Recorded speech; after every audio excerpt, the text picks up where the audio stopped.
PP. This was one of the last words of Freddie Mercury that he requested in the house to assist him using the restroom because he was so weak and frail at that moment.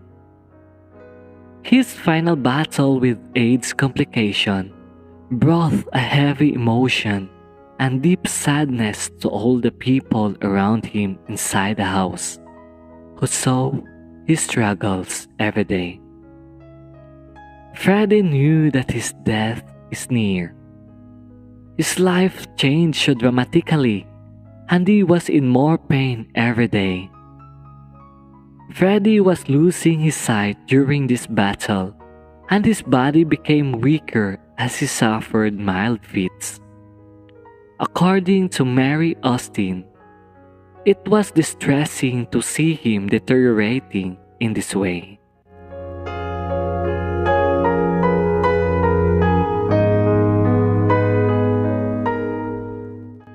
Today, let us hear the story during the last battle of the Queen frontman Freddie Mercury, fighting with a deadly disease, AIDS.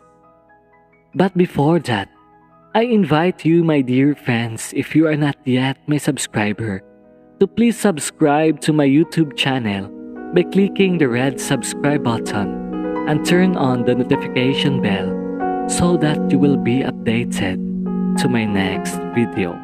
On 1984, the Queen frontman Freddie Mercury saw a little red spot growing in his body that is like a sunburn.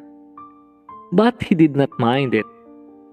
But unconsciously, it is a symptom of HIV, which is called Kaposi sarcoma. As time goes by, Freddie Mercury heard the news about the death of a Russian guy, Nikolai, due to AIDS complication. Nikolai was very promiscuous for involving many sexual partners, including Freddie Mercury at the gay bar in New York. Upon receiving this news, Freddie suspected himself that maybe he is also infected with HIV and started being conscious about his health, but again, he didn't mind it. On 1986, Freddie began to experience many symptoms of HIV in his health, including the Kaposi sarcoma that spread in some parts of his body, especially in his head. He decided to go to his doctor for a checkup, and his doctor told him to undergo HIV test.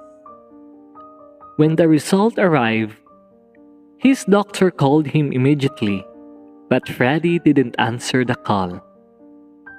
Eventually, the doctor called Mary and told her he had to speak to Freddie urgently. And Mary then persuaded Freddie to speak to his doctor. According to Peter Freestone, at that moment, Freddie had an idea what the doctor was going to say, so he didn't want to hear the diagnosis. Freddie was tested 10 times for AIDS, and every single one of them came back positive. There was no hope running from the facts laid out before him.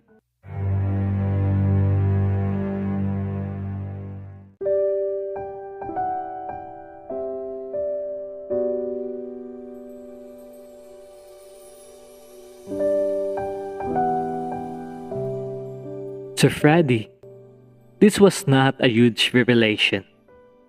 The diagnosis would have come sooner or later. At that moment, he was already experiencing symptoms from the virus such as lymph node infections, weight loss, constant fatigue, night sweats, and throat infections. Freddie just hoped he would have more time to accomplish more. He only told a selected number of people about his condition in order to reduce his pressure and stress. If he chooses to reveal his diagnosis to the media, by extension it would reveal that Freddie was homosexual. He believed if the media knew he was homosexual, that it would be the suicide of his career.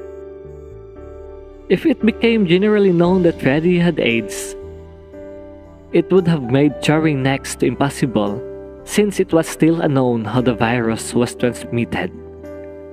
To make sure his career would not be at risk, he only told selected number of people as time went on.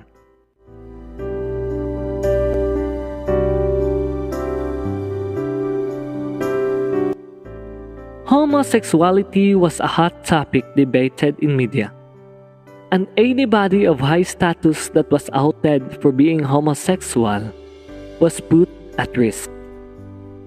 There were not many gay celebrities coming out, so it was risky to even publicly declare being homosexual. At that time, Freddie believed that the revelations could damage the band's image, so the media and friends were left in the dark for many years. Freddie avoided mandatory HIV tests in America with the excuse that he wasn't up to doing tours, in order to keep his secret from being made public. From that point on, he barely left his own home. There was too much risk associated with being seen in public.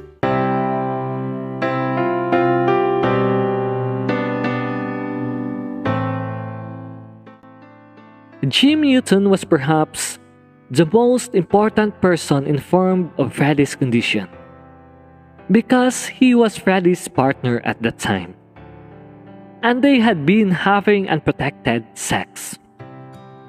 Freddie feared that he may have transmitted the AIDS virus to him.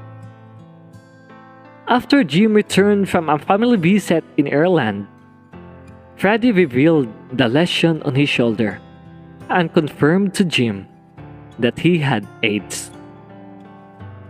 Freddie chose not to tell his bandmates or even his parents because he thought he was protecting them and feared their potential backlash. To keep up the illusion that he was doing well, Freddie had become the great pretender. Oh yes, I'm the great pretender.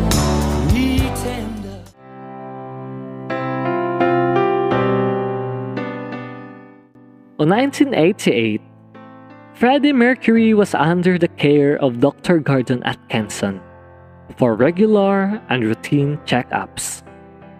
He was also seeing various other specialists, so his condition was closely monitored in order to further prevent any complications from the virus and possibly give him more time. Due to his status and connections, he was able to obtain fast-track advanced drugs not available to other people who was also had the virus.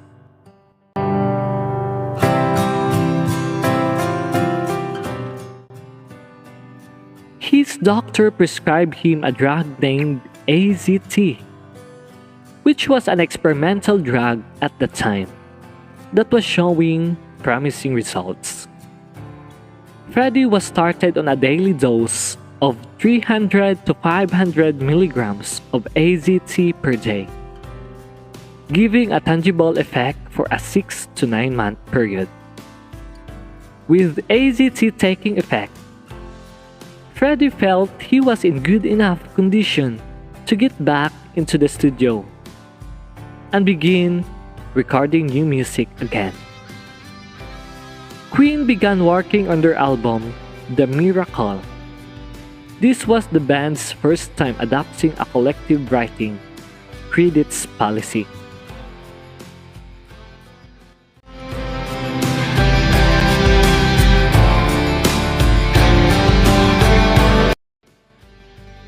My dear friends, can you imagine how the sick person trying to work as normal, as if nothing happened to him in order to protect the people around him? That shows how strong Freddie Mercury is in his battle. We will continue this story as part 2 in our next video, and you will be inspired on how Freddie showed a lot of courage behind his struggles, and how he coped up the hardest situation in his life behind those things that pull him down. Thanks for watching, my dear friends, and see you again on the part 2 of this video.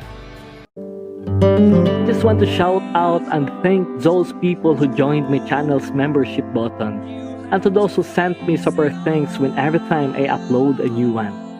To Linda Blifert, Michelle Brobst, Sarah Thomas, Jolodib, Molly Beverly, and Mon Creek Creek.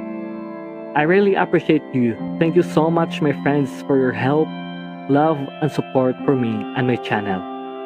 Every time you do that, it motivates me to do more. I will appreciate more if you will send me some super thanks after watching this video. Thank you so much again, and God bless. Shalom.